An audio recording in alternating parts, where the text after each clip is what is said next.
Dalam beberapa dekade terakhir, perekonomian dunia semakin saling terhubung sehingga kebijakan ekonomi yang diambil suatu negara besar dapat memberikan dampak yang luas terhadap negara lain.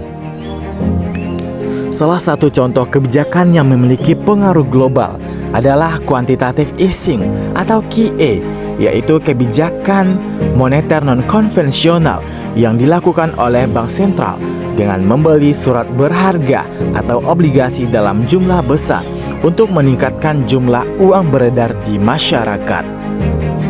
Kebijakan ini mulai dikenal luas ketika Amerika Serikat mengalami krisis keuangan global tahun 2008 dan kembali diterapkan pada masa pandemi COVID-19.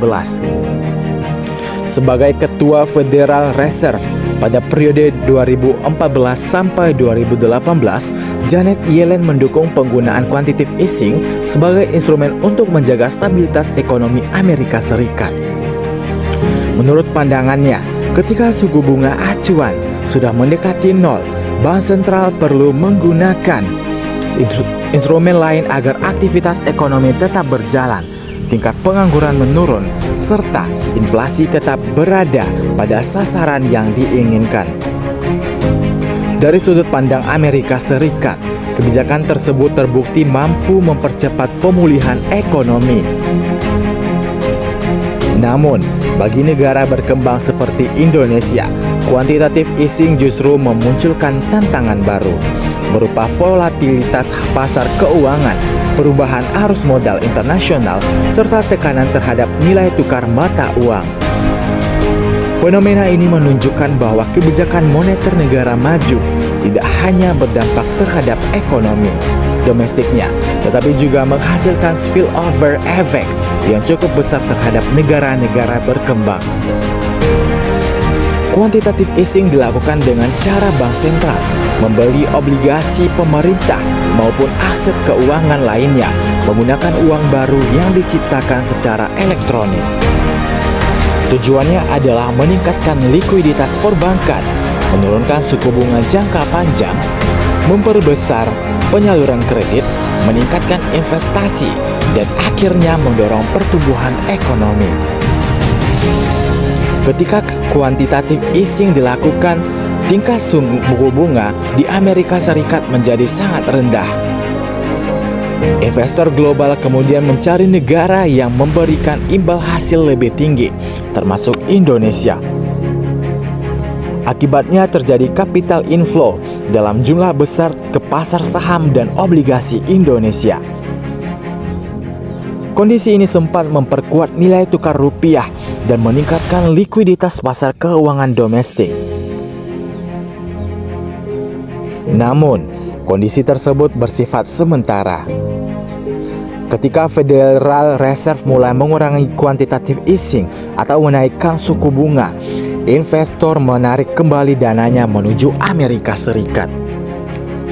Fenomena capital outflow menyebabkan nilai tukar rupiah melemah, harga obligasi turun, pasar saham mengalami koreksi, serta meningkatkan risiko terhadap stabilitas sistem keuangan nasional.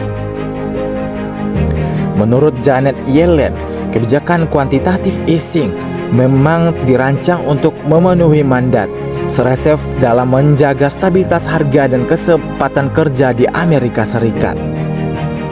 Ia juga mengakui bahwa kebijakan moneter Amerika dapat memberikan dampak internasional, tetapi prioritas utama bank sentral tetap kondisi ekonomi domestik negaranya. Pandangan tersebut dapat dipahami karena setiap bank sentral bertanggung jawab terhadap negaranya masing-masing. Namun dari perspektif negara berkembang, kebijakan tersebut seringkali menimbulkan ketidakpastian yang cukup besar. Negara-negara berkembang harus mampu menyesuaikan kebijakan fiskal dan moneternya agar tidak terlalu rentan terhadap perubahan kebijakan negara maju. Indonesia telah melakukan berbagai langkah untuk mengurangi dampak negatif quantitative easing. Bank Indonesia menjaga stabilitas nilai tukar rupiah melalui intervensi pasar valuta asing, memperkuat cadangan devisa, menerapkan kebijakan makroprudensial, serta menyesuaikan suku bunga acuan sesuai kondisi ekonomi. Pemerintah juga memperkuat koordinasi antara kebijakan fiskal dan moneter untuk menjaga kepercayaan investor. Menurut analisis saya, quantitative easing merupakan kebijakan yang efektif bagi negara maju dalam menghadapi krisis ekonomi. Namun efektivitas tersebut tidak selalu dirasakan secara merata oleh seluruh negara. Negara berkembang justru harus menanggung berbagai konsekuensi yang berasal dari perubahan arus modal internasional. Kondisi tersebut menunjukkan adanya ketimpangan dalam sistem keuangan global. Negara-negara besar memiliki kemampuan menciptakan likuiditas dalam jumlah besar, sedangkan negara berkembang harus menyesuaikan diri terhadap perubahan tersebut meskipun tidak ikut menentukan kebijakan yang dibuat. Indonesia masih memiliki ketergantungan yang cukup tinggi terhadap investasi portofolio asing sehingga setiap perubahan kebijakan Federal Reserve dapat mempengaruhi stabilitas pasar keuangan domestik. Oleh karena itu, penguatan sektor real, peningkatan investasi domestik, serta pendalaman pasar keuangan nasional menjadi langkah penting untuk mengurangi ketergantungan tersebut. Menurut saya, terdapat beberapa langkah yang perlu dilakukan Indonesia. Pertama, memperkuat fundamental ekonomi melalui pengendalian inflasi, menjaga defisit fiskal, dan meningkatkan pertumbuhan ekonomi yang berkualitas. Kedua, memperbesar cadangan devisa agar Bank Indonesia memiliki ruang intervensi ketika terjadi gejolak nilai tukar. Ketiga, mengembangkan pasar keuangan domestik sehingga kebutuhan pembiayaan pembangunan tidak terlalu bergantung pada modal asing jangka pendek. Keempat, meningkatkan investasi langsung atau foreign direct investment yang lebih stabil dibandingkan investasi portofolio. Kelima, memperkuat koordinasi kebijakan antara Bank Indonesia, pemerintah, OJK, serta pelaku pasar agar mampu menghadapi tekanan eksternal secara efektif. Quantitative easing merupakan salah satu inovasi kebijakan moneter yang berhasil membantu pemulihan ekonomi negara maju. Perspektif Janet Yellen menunjukkan bahwa quantitative easing diperlukan ketika instrumen moneter konvensional tidak lagi efektif. Namun di sisi lain, negara berkembang menghadapi berbagai tantangan berupa volatilitas pasar keuangan, fluktuasi nilai tukar, dan perubahan arus modal internasional.